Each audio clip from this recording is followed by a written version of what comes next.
De nombreuses fois, j'ai entendu des frères antillais faire des réflexions très négatives à l'égard de l'Afrique et des Africains. Mon problème est que c'est le résultat d'une coalition internationale dans le cadre du conflit cosmique où les médias du monde entier se sont ligués contre ceux qui ne sont pas décolorés. Car en réalité, vous découvrirez à travers l'étude, malheureusement le temps m'est compté, de sorte que je vais faire des raccourcis, mais je veux faire 3 déclarations qui vont vous pousser à réfléchir et peut-être à sonder les Écritures davantage. La première, c'est que la Bible a été écrite pour que les Africains sachent que Dieu est leur Dieu. La deuxième chose que je vais dire, c'est que le peuple d'Israël est un peuple noir. Et la troisième chose que je dirai, c'est que nous, Antillais, descendants d'esclaves, il y a probablement parmi nous des descendants des tribus d'Israël. Alors plusieurs fois nous avons dit, mais c'était pour les Juifs. Nous ne sommes pas Juifs. Nous ne sommes pas Israélites. Je fais la différence entre Israélites et Israéliens. Et qui sommes-nous? Et volontiers, nous nous décrivons comme des païens ou des païens convertis. Mais attention. Pour répondre à toutes les questions que j'ai soulevées, et ne m'en veuillez pas, il faut commencer par répondre à une première question. Où Dieu a-t-il planté le jardin d'Éden? Alors certains me diront toutes sortes de lieux géographiques. Mais si nous lisons attentivement, et j'aimerais, frères, vous dire que lire la Bible n'est pas suffisant. Mais ce qui est important, c'est de sonder les Écritures, questionner notre foi et questionner nos pratiques. Mais j'aimerais vous inviter à lire en Genèse chapitre 2 pour découvrir que le jardin d'Éden était en Afrique centrale. Je pourrais m'arrêter là et vous laisser partir frustré. Et probablement vous posant des questions en vous disant, mais ce pasteur qu'on a invité aujourd'hui, d'où vient-il? Qui est-il? Quel étrange personnage. Mais vous savez, mes amis, je suis né dans l'église adventiste, mais je n'étais pas adventiste quand je suis né. J'ai grandi dans cette église et année après année, j'ai répété ce que dit mon église concernant la parole de Dieu. Mais le Seigneur m'a fait prendre conscience de la nécessité d'étudier la Bible sans préjugés. Et en tant que fils d'esclave, le premier préjugé que nous avons développé tous ou presque, c'est que tout ce qui est bon ne vient pas de chez nous, mais de l'extérieur, oubliant que tout ce que nous avons accumulé comme conception de notre religion vient du Code noir. Et le Code noir stipulait que les Africains ou les hommes de couleur noire n'ont pas d'âme, ne sont pas capables d'adorer et ils ne peuvent pas avoir un Dieu autre que le Dieu de leur colon, de leur maître. Donc, les hommes de couleur noire ne peuvent pas avoir un Dieu autrement que blanc. Et voilà ce que nous avons cultivé. Et jusqu'à présent, nos enfants, nous leur montrons un Christ blanc, nous leur montrons des anges blancs, et quand nous parlons de Dieu, nous pensons même déjà, nous l'avons déjà coloré en blanc. Mais mes amis, la Bible m'enseigne autre chose. Tout à fait autre chose. Et quand je lis la répartition des nations sur terre, je me rends compte que nous sommes tous cousins et cousines. Car nous sommes tous mon cher Max, des descendants de Noé. Tous descendants de Noé, à travers ses fils. Or, le seul fils de Noé qui était un albinos, donc blanc, c'était Japheth. Mais Sem et Cam, ou Ham, puisque Cam c'est francisé, étaient noirs. Les Sémites sont des noirs. Les descendants de Sem sont des noirs. Et les descendants de Cam sont des noirs. Et c'est la Bible qui le prouve. Dans la généalogie de Jésus, il y a plusieurs Cananéens. Plusieurs femmes cananéennes ont enfanté avec des Sémites ou des Couchites. Vous savez, quand nous lisons la Bible, frères et sœurs, nous ne la sondons pas. Lorsque nous arrivons sur les généalogies, sur le livre des Chroniques, nous passons au chapitre suivant ou au livre suivant. Mais lorsque nous lisons les généalogies et les chroniques, alors la Bible nous parle différemment et résonne dans notre esprit maintenant qu'il s'agit de nous-mêmes. Frères et sœurs, notre religion n'aura aucun sens si nous nous mettons à imaginer notre religion à travers la religion des autres.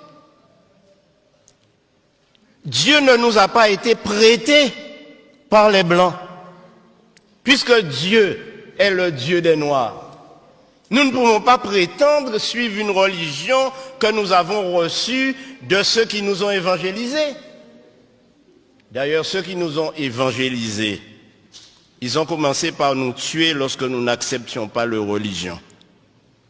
Et j'aimerais vous dire que lorsque les esclaves ont été déportés de l'Afrique aux Antilles, en Amérique et dans les colonies, ils avaient une spiritualité. Ils adoraient Dieu. Ils le connaissaient. Et ce que le Code noir a fait, c'est de leur enlever ce Dieu qu'ils adoraient déjà pour le remplacer par un Dieu inconnu. Je crois que nous devons revenir à la parole de Dieu. Alors, mes amis, Abraham était un noir qui vivait dans un pays noir avec une femme noire, Sarah. Mais la question est, mais quelle est la couleur de Jésus? Qui ne s'est pas posé cette question? Une autre question pourrait être, mais quelle est la couleur de Dieu lui-même? Bon, je vous dirai, la couleur de Dieu, pour mettre tout le monde d'accord, c'est arc-en-ciel. Parce que la Bible nous dit que personne ne l'a jamais vu, mais lorsqu'on regarde son trône, le trône est entouré d'un arc-en-ciel. Donc on va dire que la couleur de Dieu, c'est arc-en-ciel. Mais j'aimerais vous dire, mes amis, que les choses ne sont pas aussi faciles. Dans le Nouveau Testament, nous trouvons plusieurs Africains. L'eunuque, par exemple, il était de quelle nationalité? Il était éthiopien. Donc il venait du pays de Couche. Maintenant, quel est le plus grand et plus célèbre Africain que nous connaissons?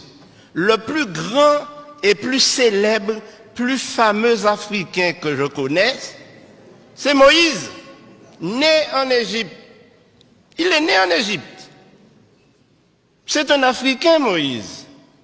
Un Africain noir. Beaucoup de personnes s'imaginent Moïse à travers le film de Cécile B. DeMille, un vieux blanc, à tête blonde, à cheveux blancs et barbe blanche. Non! Et la raison est simple, mes amis. Moïse a été élevé à la cour de Pharaon pour succéder au Pharaon. Or, nous savons aujourd'hui, et le monde scientifique, les historiens, les théologiens savent que les Égyptiens étaient des Noirs et les pharaons étaient noirs. Alors, Moïse était le plus grand noir célèbre que l'on connaisse. Et ceci a été prouvé par le plus grand savant du XXe siècle africain, qui s'appelle Cheikh Anta Diop et qui a déterminé par ses études et prouvé au monde scientifique que la civilisation égyptienne et noire est la première civilisation du monde. Et aujourd'hui, quand nous parlons, nous disons que l'Afrique est le berceau de l'humanité, n'est-ce pas? Et si le berceau de l'humanité est en Afrique, ça signifie que Dieu a créé Adam et Ève en Afrique. Et quand nous disons que l'Afrique est le berceau de l'humanité, nous oublions malheureusement que l'Afrique a été à l'origine de toutes les sciences, de toutes les connaissances, à l'origine de tout ce que nous avons dans cette civilisation occidentale européenne, mais qui a été détruit lors des conquêtes, et on a cassé les nez de toutes les statues égyptiennes pour qu'on ne voit pas le caractère négroïde. Ainsi donc, mes amis, ne nous laissons pas embarquer, mais puissions-nous cultiver une religion authentique. Mais mes amis, il y a 2 généalogies de Jésus dans la Bible. Une en Matthieu 1er et l'autre en Luc 3. Ces 2 généalogies, je vous invite à les lire, à les comparer. Et vous vous rendrez compte qu'elles sont inversées, c'est-à-dire une commence par la fin et l'autre commence par le commencement. Mais pourquoi ces 2 généalogies ont été données? La première, c'est que la généalogie en Matthieu prouve que Marie est bien la mère biologique de Jésus et elle était noire. À la question, mais quelle est la couleur de Jésus? Alors, si je vous dis que je ne sais pas, vous ne me croirez pas, après tout ce que j'ai dit. Mais ce que j'ai découvert en étudiant les généalogies, c'est que toute l'ascendance de Jésus, depuis Abraham, est de lignée noire, sémite et cushite. Alors évidemment, la conclusion est simple. Ne me faites pas dire que Jésus était noir, mais si vous me le faites dire, je le dirai. Alors, en Jean 8, 32, le Seigneur Jésus-Christ lui-même nous dit, connaissez ce texte? Vous connaîtrez la vérité et la vérité vous affranchira. Ce dont nous avons besoin aujourd'hui, frères et sœurs, c'est d'être affranchis de tous les concepts, de toutes les idées, de toutes les philosophies que nous entendons dans les sermons, que nous entendons dans les études, que nous entendons des gens afficher et affirmer. La Bible nous dit que le peuple noir n'est pas maudit, que le peuple noir fait l'objet de l'attention de Dieu, parce que Dieu s'est adressé à des noirs. Donc, ce qu'il faut retenir, c'est que tous ces concepts que nous avons développés et qui font de nous des personnes complètement complexées, lorsque nous sommes dans un milieu où nous ne retrouvons pas les couleurs auxquelles nous sommes habitués, nous sommes complexés, nous avons l'impression d'être inférieurs. Nous ne sommes pas inférieurs devant Dieu. Au contraire, nous sommes des enfants d'Israël. Il y a de cela 2 ans, j'étais au Ghana. J'étais à Kumasi, au Ghana. Et là, j'ai rencontré de nombreuses personnes qui m'ont dit, nous sommes des descendants de Siméon. Et ceci a éveillé mon attention. Mais savez-vous ce qui s'est passé? Lorsque les Romains sont entrés à Jérusalem et qu'ils ont commencé à persécuter les enfants d'Israël, qui étaient des Noirs, ils se sont enfuis en Afrique de l'Ouest. Et c'est pourquoi aujourd'hui, pratiquement toute l'Afrique de l'Ouest est peuplée de descendants d'Israélites. Cherchez et vous trouverez à Man, en Côte d'Ivoire, des descendants de la tribu de Dan. Et si vous allez jusqu'en Afrique du Sud, vous trouverez les Lemba, qui eux aussi sont des Israélites, qui pratiquent tous les rites juifs sans avoir été évangélisés par aucune nation. Alors mes frères, Simon de Cyrène, c'était un noir. Mais je terminerai par ce qui va vous renverser sur votre siège. L'apôtre Paul était un noir. Et je vous donne la référence, lisez-la à la maison. Acte 21, versets 37 et 38. Quand l'apôtre Paul s'est présenté,